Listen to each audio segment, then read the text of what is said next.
Aeroplane ನಾವೆಲ್ಲ ಹೋಗಿರ್ತೀವಿ, ಎಲ್ಲ ದೇಶಕ್ಕೆ ಹೋಗ್ತೀವಿ, ಬೇರೆ ಕಡೆ ಬಾಂಬೆ ಎಲ್ಲ ಫ್ಲೈಟ್ ಹತ್ತೀವಿ. ಫ್ಲೈಟಲ್ಲಿ ನೋಡಿ ನಾನು ಅಬ್ಸರ್ವ್ ಮಾಡಿರೋದು, ಫ್ಲೈಟ್ನಲ್ಲಿ ನಗ್ತಾರೆ. ನಾನು ಹೇಳ್ತೀನಲ್ಲ ಆ ನಗುವಲ್ಲ, ಅದು ಬೇರೆ ನಗು.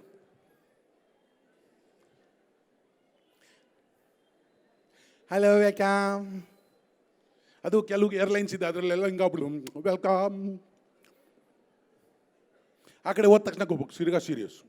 ಅದು ನಿಜವಾದ ನಗು ಅಲ್ಲ ಪಾಪ ಬರೋಕ್ಕೆ. ಒಳಗಡೆ ಬಂದಮೇಲೆ ಫ್ಲೈಟಲ್ಲಿ ಒಂದಾದರೂ ಒಳ್ಳೆ ಮಾತಾಡ್ತಾರ ನೋಡ್ರಿ, ಡಿಶ್ ಡೋರ್ ಹಾಕ್ತಾರೆ. ಆಮೇಲೆ ಒಂದು ಒಳ್ಳೆ ಮಾತಿಲ್ಲ. We have 2 doors in the front and 2 doors in the back. ದುಮ್ಕಕ್ಕ ನಿಂತಿರೋ ಫ್ಲೈಟಿಂದ ದುಮ್ಕಿಬಿಟ್ರೆ ನಾವು ಸತ್ತೋಗ್ಬಿಡ್ತೀವಿ. ಇನ್ನು ಮೇಲೆ ಹತ್ತುವಾಗಿ ಹೇಳ್ತಾವ್ರು 2-4 ಡೋರ್ ಇದೆ ಅಂದರೆ ದುಮ್ಕಳಿ ಅಂತಾನೆ. ಆಮೇಲೆ ಈ ಫ್ಲೈಟ್ಗಳು ನೋಡಿ, ನೀವು ಸ್ಕೂಟ್ರಲ್ಲ, ಒಂದು ಹಳೆ ಸ್ಕೂಟ್ರ್ ತೊಗೊಂಡ್ರು ನಾವು ಫಸ್ಟ್ ಮುಂದಕ್ಕೆ ಹೋಗ್ತೀವಿ, ಹಿಂದಕ್ಕೆ ಹೋಗೋದು ಅಪ್ಶಕ್ನ. ಈ ಫ್ಲೈಟ್ ಫಸ್ಟೇ ಹಿಂದಕ್ಕೆ ಹೋಗ್ತದೆ ಅಂದರೆ ಸಾಯ್ಸಕ್ಕೆ ಕರ್ಕೊಂಡೋಯ್ತಾನೆ ಅಂತ.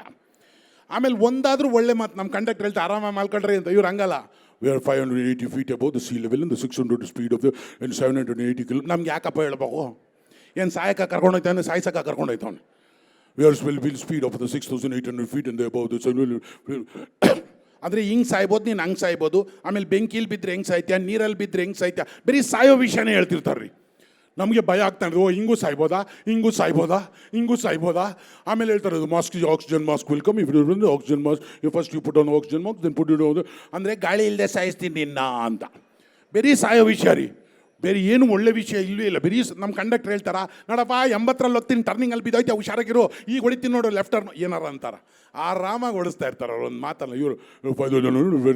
ಆಮೇಲೆ ಬಂದ ತಕ್ಷಣ ನೀವು ಅಬ್ಸರ್ವ್ ಮಾಡಿ, ಪ್ಲೇನಲ್ಲಿ ಒಳಗೆ ಹೋಗಿ ಕೂತ್ಕೊಂಡ ತಕ್ಷಣ ನಮ್ಮ ಮುಖ ನೋಡಲ್ಲ ಅವರು, ತಪ್ಪು ತಿಳ್ಕೊಬೇಡಿ, ಬರೀ ಈ ಜಾಗ ನೋಡ್ತಾರೆ. ನಾವು ಏನು belt belt belt belt belt belt belt. ನಮ್ಗೆ ಯಾವ ಬೆಲ್ಟ್ ಹಾಕೋಬೇಕು, ಯಾವ್ದು ಬಿಚ್ಚಬೇಕು ಅಂತ ಕನ್ಫ್ಯೂಸ್ ಆಗ್ಬಿಟ್ಟಿದೆ. ಸೆಕ್ಯೂರಿಟಿನಲ್ಲಿ ಹೇಳ್ತಾರೆ ಒಂದು ಬೆಲ್ಟ್ ಬಿಚ್ಚಿ ಅಂತ, ಇಲ್ಲಿ ಹೇಳ್ತಾರೆ ಒಂದು ಬೆಲ್ಟ್ ಹಾಕೊಳ್ಳಿ ಅಂತ. ಇದು ಎರಡು ಹಾಕೊಂಡು ಕನ್ಫ್ಯೂಸಲ್ಲಿ ಕೂತಿರ್ತೀವಿ. ಅಲ್ಲಿ ಬೇರೆ ಸಾಯಿಸ್ತೀನಿ ಸಾಯ್ತೀಯಾ ಅಂತ ಹೇಳ್ತಿರ್ತಾರೆ. ಇದೆಲ್ಲ ಪರವಾಗಿಲ್ಲರಿ. ಇನ್ನೊಂದು ಮಾತು ಹೇಳ್ತೀನಿ, ನೀವು ಅಬ್ಸರ್ವ್ ಮಾಡಿ ಇದನ್ನು. ಇನ್ನೊಂದು ಹೇಳ್ತಾರೆ, ಏನು ಅಂದರೆ ಲೈಫ್ ಜಾಕೆಟ್ ಇದೆ ಅಂತೆ. ಎಲ್ಲಿ? ಸೀಟ್ ಕೆಳಗಡೆ. ನಮ್ಮಂಥವ್ರಿಗೆ ನಮ್ಮ ಸೂನೆ ಕಾಣೋಕ್ಕಿಲ್ಲ. ಇನ್ನು ಈ ಲೈಫ್ ಜಾಕೆಟ್ನ ತೆಗಿಬೇಕಂತೆ, ಈ ಟೈಮಲ್ಲಿ ಮುಟ್ಬಾರ್ದಂತೆ. ಯಾವಾಗ ತೆಗಿಬೇಕು? ಪ್ಲೇನ್ ಅಲ್ಲಾಡುವಾಗ ಒಳಗೆ ಕೈಯಾಗಿ ಕೆಳ್ಕೋಬೇಕಂತೆ. ಅದು ಏನು ನಮ್ಮ ಕೈಗೆ ಸಿಗ್ತದೋ ದೇವ್ರಿಗೆ ಗೊತ್ತು. ಆ ಎಳ್ಕೊಂಡು ಏನು ಮಾಡಬೇಕು? ಕುತ್ತಿಗೆಗೆ ಹಾಕೋಬೇಕಂತೆ.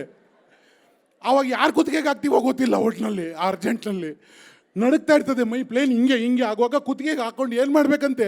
ಊದಬೇಕಂತೆ. ದೇವರನ್ನೇ ಹೇಳ್ತೀನಿ, ಗಾಳಿ ಬರ್ತದೇನ್ರಿ? ಆ ಟೆನ್ಷನ್ಗೆ ಗಾಳಿ ಬರ್ತದ? ಇದುವರೆಗೂ ಯಾವನು ಹಾಕ್ಕೊಂಬಂದು ಹೇಳಿಲ್ಲ ನಾನು ಲೈಫ್ ಜಾಕೆಟ್ ಹಾಕೊಂಡು ವಾಪಸ್ ಬಂದ್ಬಿಟ್ಟೆ ಅಂತ. ಅವರು ಇಟ್ಟವ್ರೆ ಅಂತಾರೆ, ನಾವು ಕಳ್ಕೊಂಡು ಹೋಗ್ತಾನೆ ಇದ್ದೀವಿ. ಇನ್ನು ಆ ಫ್ಲೈಟಲ್ಲಿ ಒಂದು ಟಾಯ್ಲೆಟ್ ಇದೆ ರೀ, ಅಬ್ಬಾ ನೋಡ್ಬೇಕು ನಿಮಗೆ. ಟೆಲಿಫೋನ್ ಬೂತ್ಗಿಂತ ಚಿಕ್ಕದು. ನಾವು ಒಳಗೋಗೋಣ ಅಂತ ಅಡ್ಜಸ್ಟ್ ಮಾಡ್ಕೊಂಡು ಹೋಗ್ತಾರೆ. ಚಿಕ್ಕ ಮಕ್ಕಳು ಚಪ್ಪಾಳೆ ಹೊಡ್ತಾವು, uncle we'll go inside we'll see ಅಂತ. ನಾವು ಕಷ್ಟಪಟ್ಟು ಒಳಗಡೆ ಹೋದರೆ ಆ ಪೈಲಟ್ಗಿಂತ ಜಾಸ್ತಿ ಬಟನ್ನು.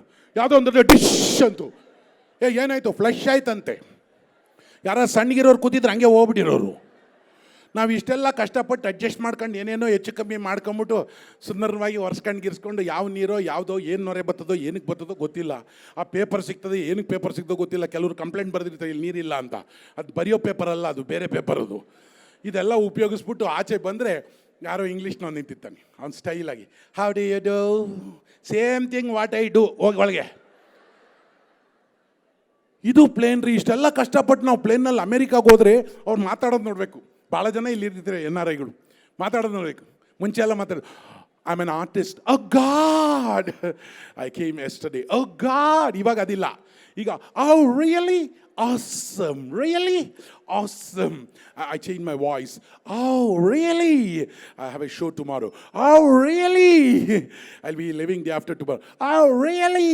ಇದೆಲ್ಲ ಪರವಾಗಿಲ್ಲ. This is my father, really. ಏನು ರೇಷನ್ ಕಾರ್ಡ್ ತಂದು ತೋರಿಸ್ಲ ಅವ್ರಿಗೆ?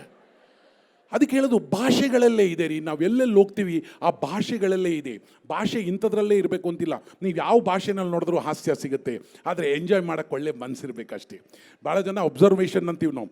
ಒಬ್ಸರ್ವೇಷನ್ ಎಲ್ಲೆಲ್ಲಿ ಮಾಡ್ತೀವಿ ನೋಡಿ. ಎಲ್ಲರೂ ಹೇಳ್ತಾರೆ ಯುವಕರಿಗೆಲ್ಲ ನಾವು ದೊಡ್ಡವ್ರನ್ನ ಚೆನ್ನಾಗಿ ನೋಡ್ಕೊಳ್ಳಿ, ಈ ತುಂಟು ವಯಸ್ಸಾದವರು ಇರ್ತಾರೆ. ಸುಮ್ಮನೆ ಏನಲ್ಲ, ನಮಗೂ ಏನು ಚಿಕ್ಕ ಏಜ್ ಅಲ್ಲ, ಭಾಳ ತುಂಟು ವಯಸ್ಸಾದವ್ರು ಇರ್ತಾರೆ. ಅವ್ರು ಎಲ್ಲಿ ಸಿಗ್ತಾರೆ ಅಂತ ಹೇಳ್ತೀನಿ. ನಾಳೆ ನೀವು ಅಬ್ಸರ್ವ್ ಮಾಡಿ.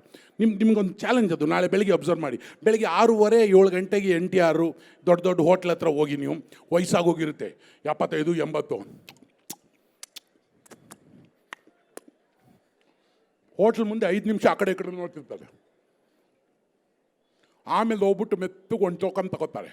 ಏನು ಅಂದರೆ ಒಂದು ಕೇಸರಿ ಬಾತು, ಒಂದು ಪೂರಿ, ಒಂದು ಜಾಮೂನು, ಮೂರು ತಗೊಂಡು ಗೋಡೆ ಸೈಡಿಗೆ ನಿಂತ್ಕೊಂಡು ñಪ್ಪು ñಪ್ಪು ñಪ್ಪು ñಪ್ಪು ನೋಡೋದೇ ಇಲ್ಲ, ಎಲ್ಲ ತಿನ್ಬಿಟ್ಟು ಒರೆಸ್ಬಿಟ್ಟು ಏನೂ ಗೊತ್ತಿಲ್ಲದೆ ಬಂದ್ಬಿಡ್ತಾರೆ. ಇದು ಬಂದದ್ದು ದೊಡ್ಡ ವಿಷಯ ಅಲ್ಲ, ಮನೆಗೆ ಬಂದಮೇಲೆ ಕತೆ ನೋಡ್ಬೇಕು. ಮಗನೂ ಸೊಸೆ ಇರ್ತಾರೆ, ಹೆಂಗೆ ಫಿಟ್ಟಿಂಗ್ ಇರ್ತಾರೆ ನೋಡಿ. ಏನು ಮಾಡಿದ್ದೆ? ಉಪ್ಪಿಟ್ಟು, ನಂಗೆ ಗೊತ್ತು, ನನ್ನ ಕೈಲಿ ತಿನ್ನೋಕ್ಕಾಗಲ್ಲ. ಅಲ್ಲಿ ಪೂರಿನೂ ಜಾಮೂನು ಒಟ್ಟಿಗೆ ಹೊಡ್ಕೊಂಬಂದಿರೋದು. ನಮ್ಮ ಕೈಲಿ ಆಗಲ್ಲ, ಇವಳು ಮಾಡೋ ಅಡುಗೆ ತಿಂದರೆ ನಾನು ಸತ್ತೋಗ್ಬಿಡ್ತೀನಿ ಕಣೋ, ಆಗಲ್ಲ ನನಗೆ, 3 ದಿವಸದಿಂದ ಹೊಟ್ಟೆ ಕೆಟ್ಟು ಹೋಗ್ಬಿಟ್ಟೈತೆ, ಬಿ ಪಿ ಬೇರೆ ಜಾಸ್ತಿ ಆಗಿದೆ, ಶುಗರ್ ಬೇರೆ ಜಾಸ್ತಿ ಆಗಿದೆ, ಏನು ಮಾಡಲಿ?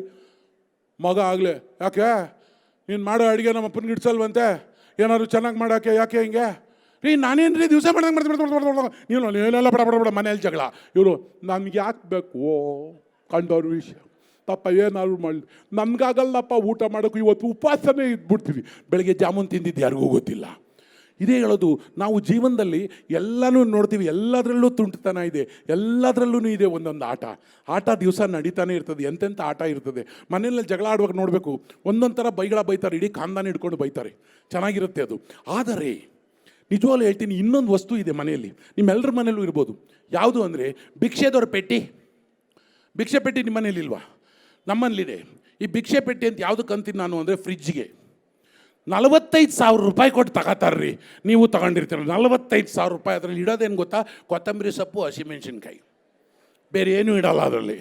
ಆಮೇಲೆ ಏನೋ ಮಿಕ್ಕಿರೋ ಅನ್ನ, ಯಾವ್ದು ನಾಯಿಗೆ ಹಾಕಬೇಕು, ಆಚೆ ಹಾಕಬೇಕು, ಭಿಕ್ಷುಕರಿಗೆ ಹಾಕಬೇಕು, ಅದೆಲ್ಲ ಫ್ರಿಜ್ಜಲ್ಲಿ ಬಿಟ್ಟು ಮಾರನೇ ದಿವಸ ಬಿಸಿ ಮಾಡಿ ಗಂಡನಿಗೆ ಕೊಡೋಕ್ಕೋಸ್ಕರ ಇರೋ ಭಿಕ್ಷೆ ಪೆಟ್ಟಿಗೆ ಅದು, ಬೇರೆ ಏನೂ ಇಡಲ್ಲ ಅದರಲ್ಲಿ. ನಿಜವಾಗ್ಲೂ ಹೇಳ್ತೀನಿ, ಕೊತ್ತಂಬರಿ ಸೊಪ್ಪು ಹುಡುಕಿದ್ರು ಫ್ರೆಶ್ ಆಗಿ ಸಿಗೋದು ಕೊತ್ತಂಬರಿ ಸೊಪ್ಪು, ಹಸಿಮೆಣ್ಸಿನ್ಕಾಯಿ.